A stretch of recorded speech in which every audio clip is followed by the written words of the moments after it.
Alabama today is a site of what we call cultural tourism, heritage tourism. And one of the most popular sites for people who visit Alabama from around the country and the world to come see is the Edmund Pettus Bridge in Selma. This is panel 13 of the Bicentennial Celebration Project, and it's memorializing what we call Bloody Sunday. I'll never forget, on March 7, 1965, many threats had been made about the possibilities of what would happen to anyone who would participate on the march. I was 8 years old. When they started to line up on the playground of George Washington Carver Homes, I got in the line so that I could march too, because that's the part I liked about the movement, the action. So I hopped in the line and we came down Broad Street and over the bridge, and I saw the policemen lined across all 4 lanes. I knew we were not going to Montgomery. It was a peaceful march led by John Lewis and Amelia Boynton Robinson and other civil rights leaders. And they were crossing the Edmund Pettus Bridge when they were confronted by a line of mounted officers and other officers wearing gas masks. What had been a peaceful march turned into an assault. And I remember as I was trying to run, I still could see other people who were among those marchers with me. They were running, crawling, bleeding, just bleeding from being beaten. What I remember most are the screams, and some of them were probably mine. People were screaming and screaming. People were laying down on the ground, not moving as if they were dead, and you couldn't stop to help them. It seemed like it lasted an eternity.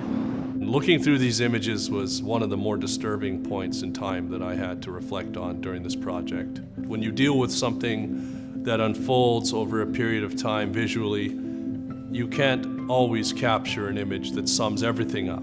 Sometimes you can. But what I decided was to follow the scene through a flow of time. And one of the things that I found the most successful about this civil rights movement was the fact that the people supported one another, that when somebody fell, they picked them up. And so I highlighted Amelia Boynton Robinson, who was knocked unconscious, being helped by a group of people around her. They helped her, they picked her up, they carried her to safety despite their own risks, because the further you fled, the further away you were from the police officers, the mounted officers, and the tear gas.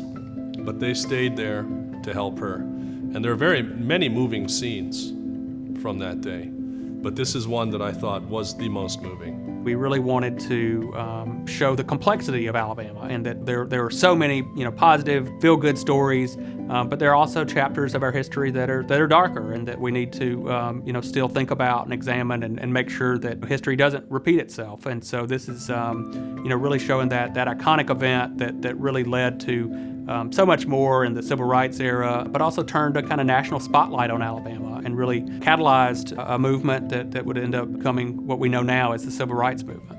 And I just wanted to show the general chaos of the day with this looming and almost impossible to cross seeming bridge. There was a song that we used to always sing during the mass meetings and the marches that had taken place before that particular march. And that song reflected the words of, "Oh freedom, over me, over me. And before I be a slave, I'll be buried in my grave and go home to my Lord and be free." The picture of Bloody Sunday has never left my heart, neither my mind. A day and a time in which I would never, ever forget. And we can't dwell on the past, but we need the past. You need the past to show where we've been, so you won't make those mistakes again. And it wasn't till later that they were able to fully cross from one side to the other beginning the correction of a civil injustice.